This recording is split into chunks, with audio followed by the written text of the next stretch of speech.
अपने बच्चों को अपने कंट्रोल में रखें ताकि वो आपको भी ना डिस्टर्ब करे और दूसरों को भी ना करे।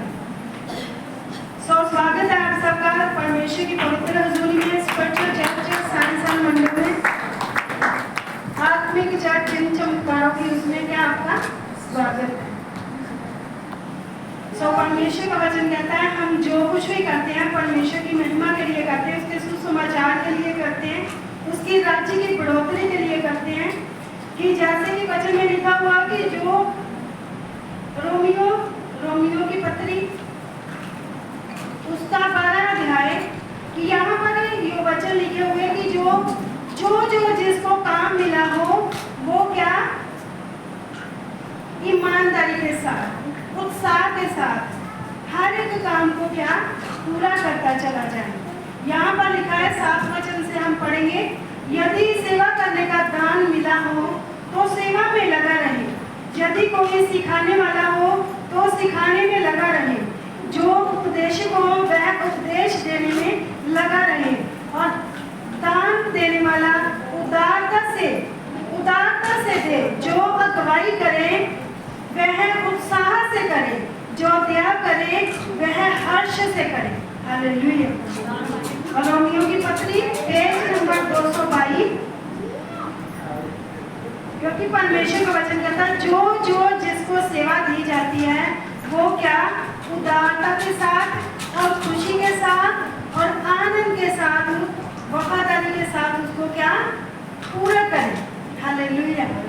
यहाँ पर लिखा हुआ सेवा करने वाले, जैसे लिखा हुआ अभी जो समय है वो है बोने का, तो जो व्यक्ति अपने बीज को बोता है वो ही क्या अच्छी फसल काटता है।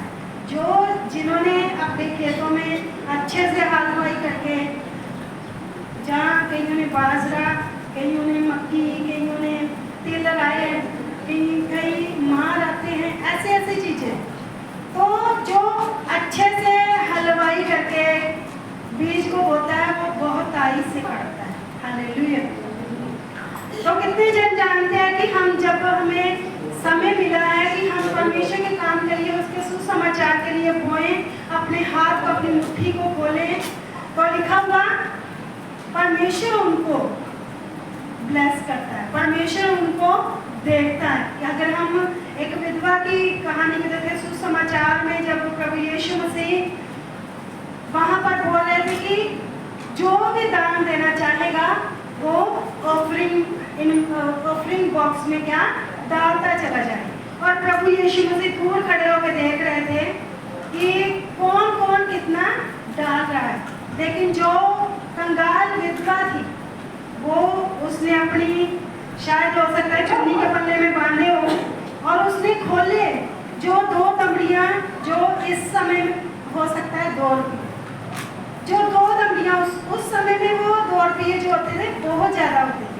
तो उसने क्या किया, जो उसके पास था उसने बोल दिया, उसने कुछ नहीं रख छोड़ा, उसने कुछ नहीं कहा कि मैं अपने खर्चे के लिए, घर के राशन के लिए, कई सारे काम होते हैं।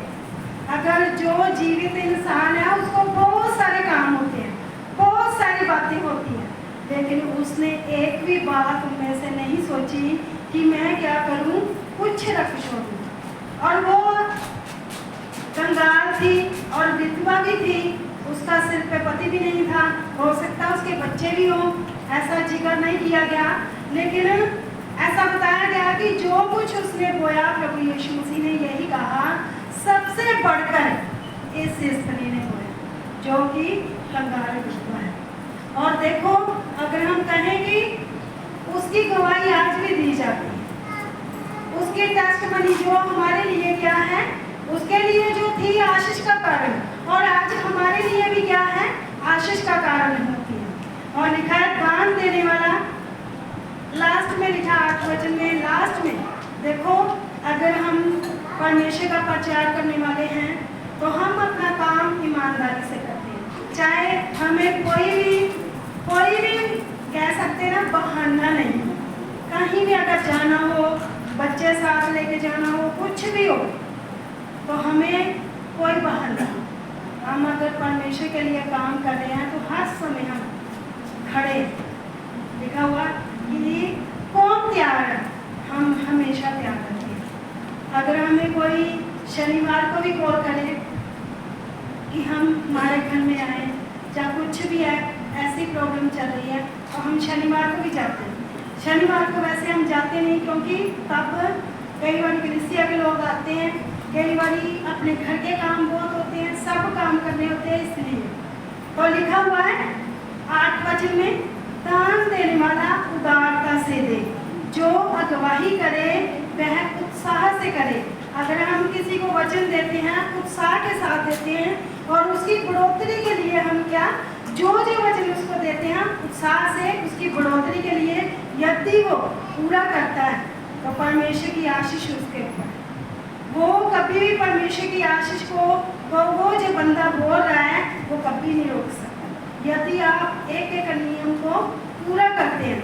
और एक और देखते हैं हम कि उत्साह से करें। यदि अभी हमें समय मिला है कि हम क्या करें, बोएं, तो बोने का मतलब यही है। अगर हम बाइबल में देखें, बहुत सारे ऐसे परमेश्वर के दास है कि दास है, दासियां हैं, जिन्होंने बोया और उन्होंने बहुत आई से काटा है और उदारता से काटा है। तो यहाँ पर एक लेडीज है, अशेरत, लूका रचित सुसमाचार, पेज नंबर 85। लूका रचित सुसमाचार उसका 2 अध्याय। यहाँ पर लिखा है कि लेडीज थी जो विधवा थी, और वो परमेश्वर के घर को, परमेश्वर के भवन को क्या थी, वो कभी नहीं छोड़ती थी। और अगर आज हम कहें, हम फोन कर करके बोलते हैं कि बहनों यहाँ पर आके जितना समय आप बताओगे तो परमेश्वर की आत्मा से ही बढ़ते जाओगे, उसकी सामर्थ से ही बढ़ते जाओगे। तो यहाँ पर ये जो लेडीज है, 2 अध्याय उसका 36 वचन। अशेरा के गोत्र में से हन्ना नाम की फनपुनिया की बेटी एक भविष्यद्वक्तिनी थी। वह बहुत बुरी थी और विवाह होने के बाद 7 वर्ष अपने पति के साथ रह पाई। वह 84 वर्ष से विधवा थी और मंदिर को नहीं छोड़ती थी, पर उपासना और प्रार्थना करके रात दिन उपासना किया करती थी। वह उस घड़ी वहां आकर प्रभु का धन्यवाद करने लगी और उन सबों से जो यरूशलेम के छुटकारे की बाट जोते थे उस बालक के विषय में बातें करने लगी। Hallelujah, hallelujah. तो ये जो स्त्री थी, ये 84 वर्ष से विधवा थी, और विधवा होने के कारण ये परमेश्वर के भवन के साथ जुड़ी हुई थी, वहाँ पर ही रहती थी, वहाँ पर ही काम काज सबको जो कुछ उसको मिलता था काम करने के लिए वो करती थी। तो वो प्रभु यीशु मसीह की भविष्यवाणी कर रही है, बोल रही है कि यहाँ पर जिसकी बाट छुटकारे का जो भविष्यद्वक्ता जो प्रभु यीशु मसीह आने वाला है, उसकी बाट जो रहे हैं वो क्या आ चुका है। प्रभु यीशु मसीह क्या पैदा हो चुके हैं, उसके विषय में बातें कर रही थी। तो अगर हम कहें आज अपनी बहनों को कि परमेश्वर की हजूरी में, परमेश्वर के भवन में लगातार आप हफ्ते में 3 दिन आए, हफ्ते में 2 दिन आए, ऐसा नहीं कि आप संडे को 1 दिन आए, तो वो मतलब उसको इतनी चाहत थी कि वो परमेश्वर के काम को, उसके सुसमाचार को कर रही थी। तो इस स्त्री की यही बात है, यही खूबी है कि वो परमेश्वर के भवन को छोड़ती थी और उसका कोई बच्चा नहीं, कोई कुछ नहीं, 7 वर्ष अपने पति के साथ वो रही। तो जो वो वाली विधवा थी जो आगे हम पढ़ते हैं कि कंगाल विधवा, वो भी उसकी भी टेस्टमनी हमारे लिए कि उसने अपने पास कुछ नहीं रख छोड़ा, खुशी के साथ उसने बोला। ये नहीं कहा कि मेरे पास राशन लेकर आने के लिए कुछ नहीं होगा, मैं कैसे करूँगी। लेकिन आज अगर हम कहें तो हमारे पास बहुत सारे बहाने होते हैं, बहुत सारी ऐसी बातें होती हैं। तो परमेश्वर का वचन कहता है उन सब बातों को छोड़ते हुए, उन सब चीज़ों को छोड़ते हुए क्या परमेश्वर के भवन से जुड़े रही। वो दिन रात प्रार्थना करती थी, वो दिन रात प्रार्थना के साथ, उपवास के साथ उपासना करती थी। उसके साथ कोई नहीं बैठता था, लेकिन वो खुद अकेली बैठ के परमेश्वर के नाम की वर्शिप करती थी। हालेलुया। ऐसी स्त्री बने कि जो परमेश्वर के साथ, परमेश्वर के भवन के साथ, उसके लोगों के साथ जुड़ी रहे, वो कभी अलग ना हो। और जो कंगाल विधवा जिसने सबसे बढ़कर बोया, वो सबसे सबसे अच्छी स्त्री, सबसे बढ़कर बोने वाली, परमेश्वर के काम के लिए, उसके सुसमाचार के लिए।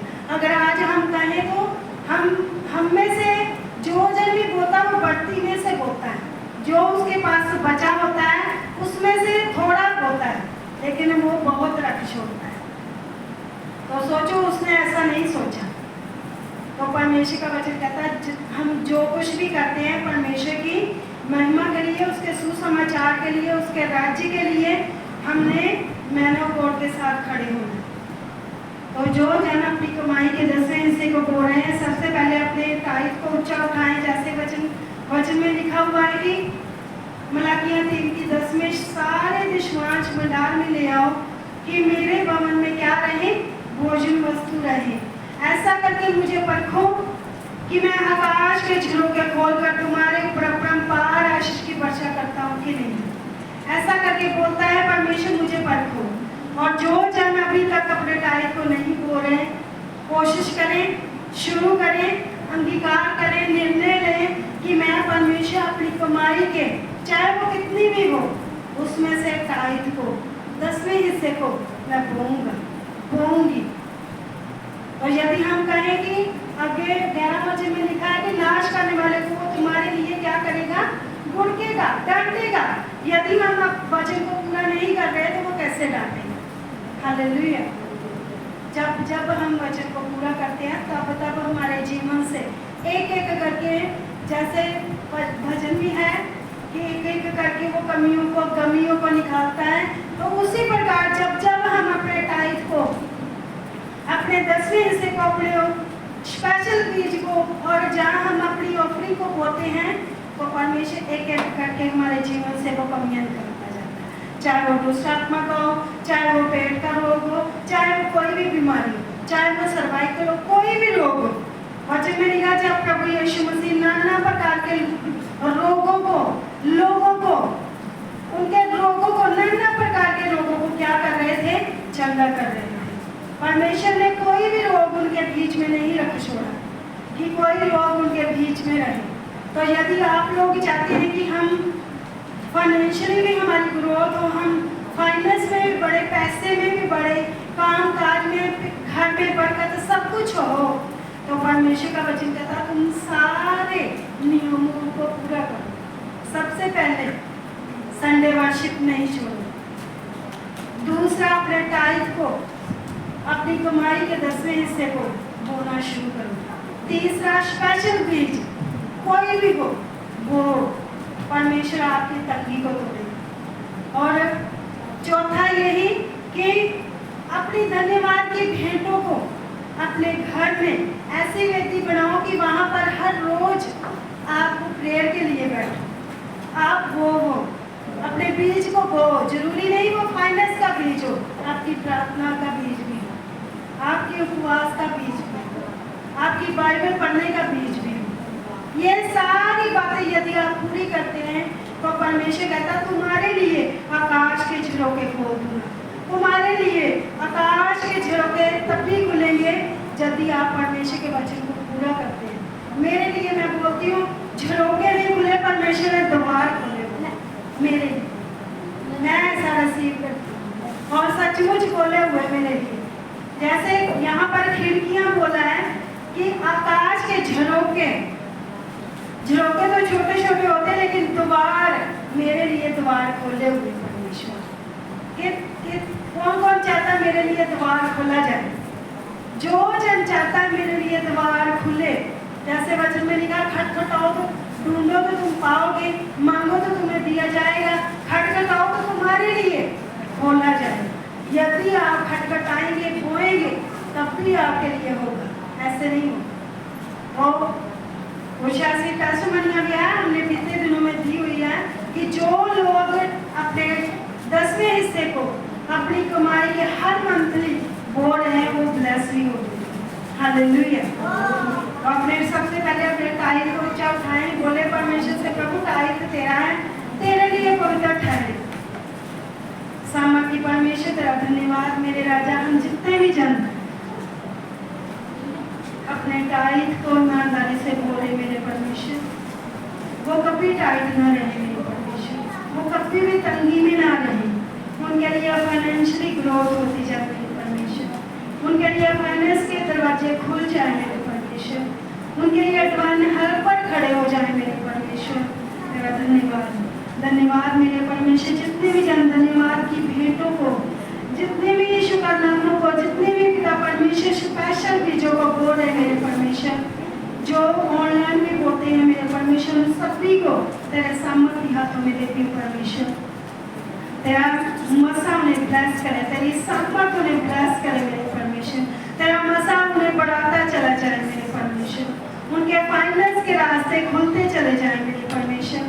तेरा मसा हील और डिलीवर करता जाए मेरे परमेश्वर, चंगा और ब्लेस करता जाए मेरे परमेश्वर। प्रभु वो 100 गुना ब्लेस किए जाए, 100 गुना फलों को लेके आए, 30 गुना नहीं, 60 गुना नहीं, पूरे 100 गुना फलों को लेके आए मेरे परमेश्वर। ये अपने जीवन में पिता जब बोए तो पिता ये अपने जीवन में तेरी ब्लेसिंग को देखने पाए, ये फलदायी होते चले जाए मेरे परमेश्वर। तेरा धन्यवाद, धन्यवाद मेरे परमेश्वर। हमारी भेंटों को, टाइट को, स्पेशल बीजों को स्वीकार करे मेरे परमेश्वर। तेरा धन्यवाद, धन्यवाद मेरे परमेश्वर। हम सब भी प्रभु आशीषित किए जाए मेरे परमेश्वर। हम जितने भी जन तेरे राज्य के लिए, तेरे विस्तार के लिए, तेरे कामों के लिए, तेरे सुसमाचार के लिए बोल रहे मेरे परमेश्वर, हम ब्लेस किए जाएं। हमारे बीज को पिता ब्लेस करें, हमारे बीज को ब्लेस करें मेरे परमेश्वर। तेरा धन्यवाद, धन्यवाद मेरे परमेश्वर। धन्यवाद के साथ प्रार्थना यीशु मसीह के पवित्र नाम में।